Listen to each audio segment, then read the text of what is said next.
Minecraft version 1.16 Random Seed Glitchless is the most competitive speedrunning category in the world. Except for, apparently, Subway Surfers? But really, not only does Minecraft have one of the biggest active player bases, it has the second most runs of all time on speedrun.com, or actually third.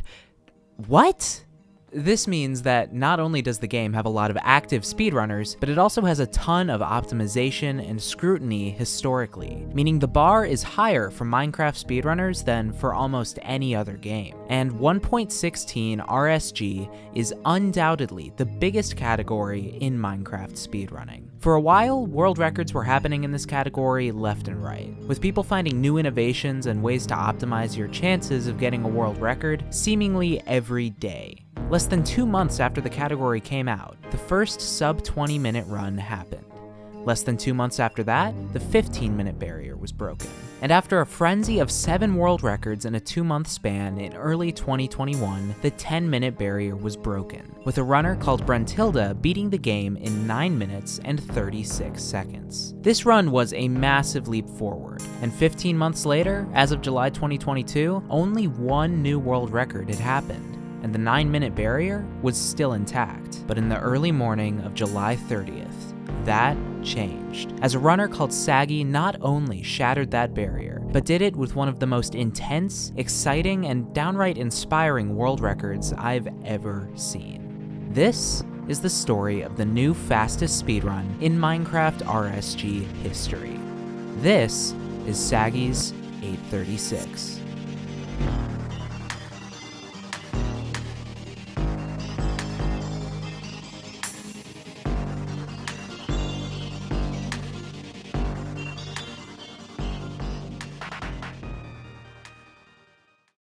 Now, when a new world record happens after such a massive buildup, we obviously want to break down the run. But just as important as the run itself is the player who pulled it off. And the story of this runner is definitely one worth telling. In 2020, a 12-year-old kid opens YouTube, sees a video by a YouTuber called Curryway, and clicks on it. By the end of the video, he's decided that this is something he wants to try for himself. Like every great speedrunner, success did not come right away. But he decided he wanted to get a sub-20-minute run, a common benchmark of a skilled runner at the time. After 4 months, he had a run he was very happy with, a 15:22. But while this was beyond what he originally wanted, he was so close to the 15-minute barrier that he realized he wasn't gonna stop there. This is the spirit that permeates speedrunning.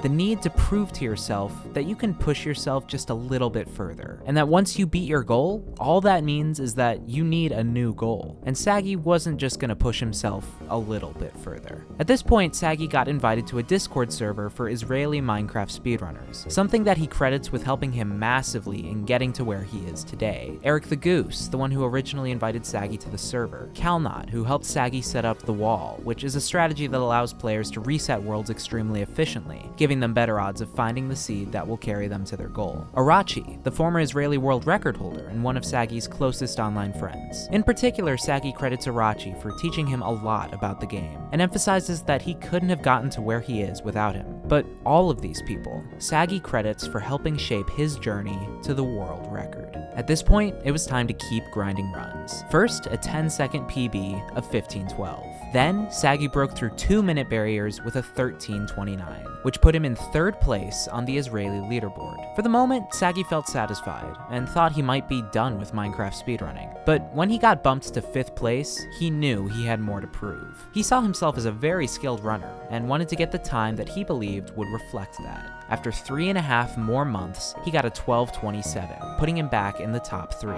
During that time, he had upgraded to a better PC, and this turned out to not only be the difference maker in reclaiming his leaderboard spot, but it led him to continue running for a better time after that. He was just having more fun now. Soon after, he got a 12:11, putting him in 2nd place in Israel. He had come this far, and now, his sights were set. The Israel record was an 11-minute, 46-second run by Arachi. This brings us right up to the present, with a now 14-year-old Sagi grinding to become the top runner in his country. On July 27th, the overall world record got beaten, but on July 29th, the run was rejected and revealed to likely be faked. In the chaos surrounding this, what was going on in Israel was flying under the radar. But on that same day, July 29th, Arachi lowered his own world record, getting an 11-minute, 14-second run. Sagi felt his motivation waver, as the goal being moved even further put a strain on his mental commitment, but yet again, he knew he wasn't done.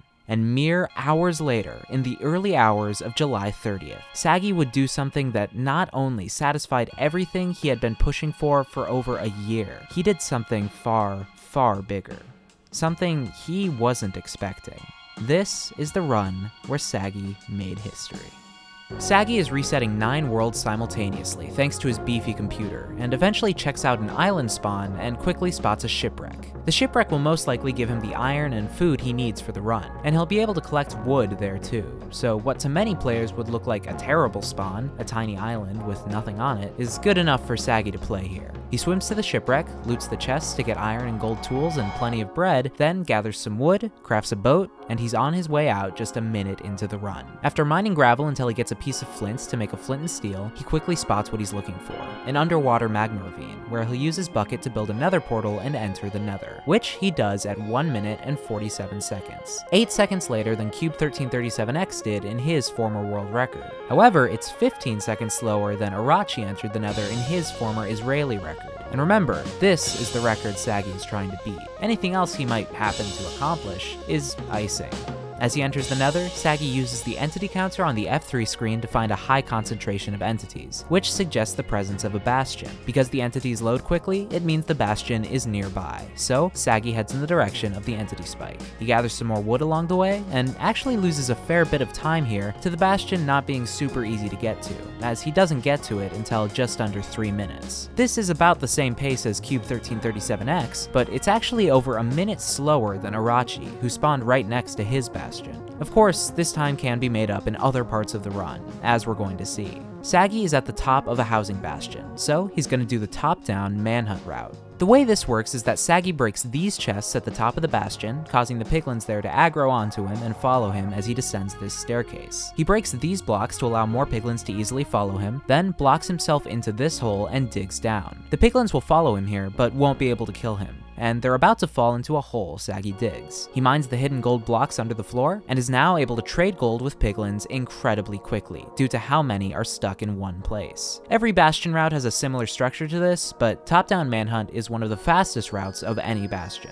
After looting another chest, at 3 minutes and 45 seconds, Sagi has all the ender pearls he needs to fill the end portal, enough string to craft the beds he needs to kill the ender dragon, and fire resistance to help with the blaze fight. But he only has 7 obsidian. He wants at least 10 obby to travel back to the overworld far enough from the origin that he's fairly likely to be near a stronghold. But he has one more way to get some before he would have to stop the run and move on to the next one. At the top of a housing bastion, there are 2 triple chests, and when he first arrived, Sagi only broke one of them. There's still loot in the other one, and these can often have lots of obsidian in them. This isn't an ideal time loss, but the run is still playable, and Sagi heads back to the top of the bastion, where he finds 11 more obsidian, more than enough. He's out of the bastion at 440, actually about 10 seconds faster than Cube 1337X, who had a similar structure in his run splits, and now only about 20 seconds behind Arachi, who also had a less than perfect bastion split. To make things even better, Sagi is right next to another fortress, meaning he's going to spend almost no time in between leaving the bastion and entering the fortress. Now, he wants 6 blaze rods, which have a 50% chance of dropping when you kill a blaze. As he enters the fortress, he turns down his render distance, which allows many more stray blazes to spawn than normally would. The trade-off is that he has to deal with lots of extra wither skeletons, as he's in a soul sand valley, but this move ends up being very worth it, as he barely has to move in order to kill 6 blazes, which in a stroke of luck,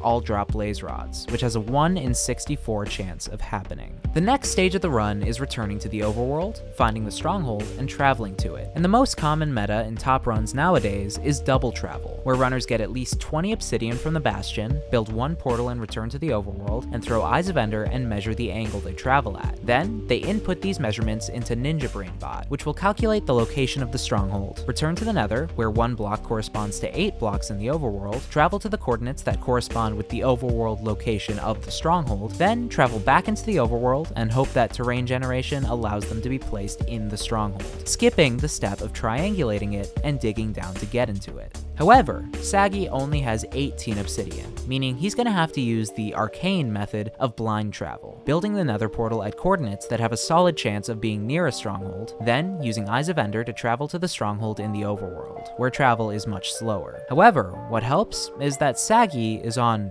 really good pace. He leaves the nether at 5 minutes and 49 seconds, becoming the first Israeli player to ever blind travel at under 6 minutes. He's now almost a minute ahead of Cube 1337X, and a minute and a half ahead of Arachi, and while he feels the significance of this moment, Sagi says, "I didn't care, because I know that it's not over till it's over." Into the most intense few minutes of Minecraft Sagi will ever play, he crafts his Eyes of Ender and leaves the run? So what happened here is that Sagi has a hotkey assigned to his resetting macro, and he accidentally bumped this key, causing him to switch to his next instance of Minecraft. He quickly exits this world and returns to the original, but there's a problem here.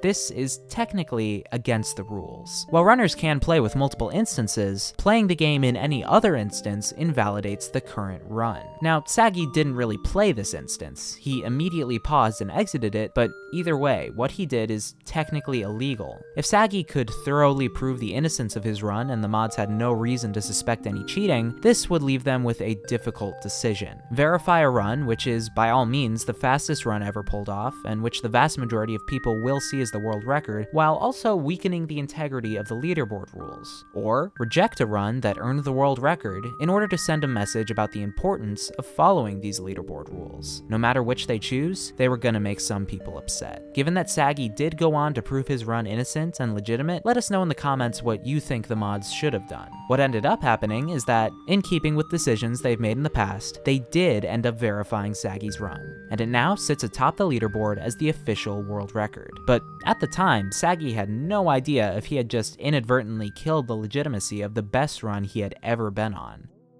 But he had no time to deal with those repercussions. All he could do was try to finish a run that he knew at the very least his friends and close community would respect, if he could pull it off. But like he said, it's still far from over. Now back into the correct world, Sagi throws an Eye of Ender and measures where it's pointing to calculate the distance of the nearest stronghold. And to his excitement, that stronghold is not far. On top of that, he's above an ocean, which allows for faster travel and the massive advantage of likely being able to spot the end portal room from the surface and swim straight down to it, instead of digging down to the stronghold and searching for the portal room. Sagi gets some extra help from some dolphins that allow him to swim faster, and soon enough, he spots exactly what he's looking for. In the blink of an eye, he's into the portal room, filling up the portal, and into the end at 7 minutes and 1 second, which, if he completes the run, will be the fastest end entry in any finished run that we have ever seen.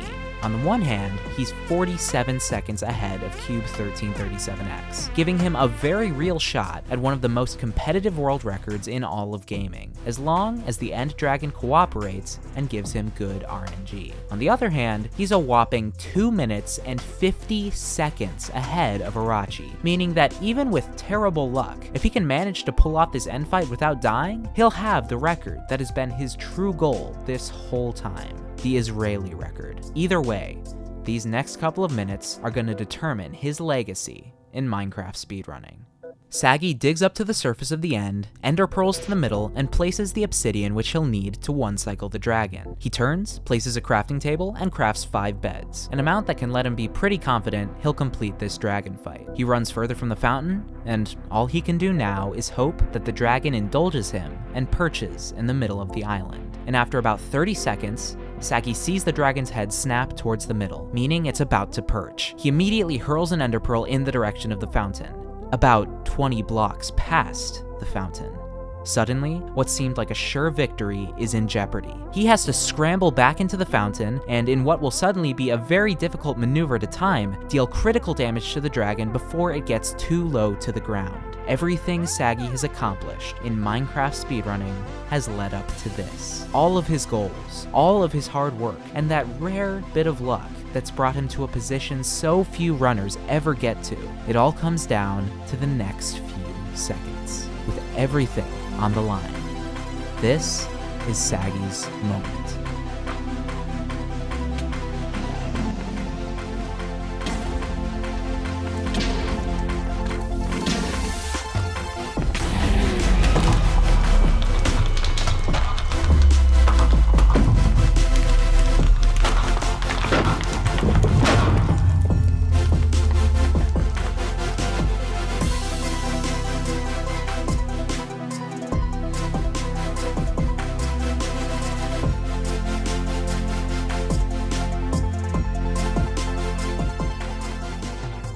that's how Sagi's story ends. Feeling more pressure than he'd ever felt, Sagi beat everyone's expectations, including his own, to claim not only the Israeli record, which in the end still meant the most to Sagi, but to claim the fastest time in the history of Minecraft RSG speedruns. The fact that pretty much anyone with good equipment, a good amount of free time, an indomitable spirit of dedication and passion for the game, and just enough luck can become the world champion, that, to me, is what Minecraft speedrunning is all about. If you made it to the end of the video, thank you so much for sticking around, and if you enjoyed this video, we'd really appreciate you dropping a like and subscribing for more videos like it. Please let us know in the comments what you'd like to see us cover next, even if it is Subway Surfers. I'm an open-minded person. As always, thank you so much for all the support, and I'll see you in the next video.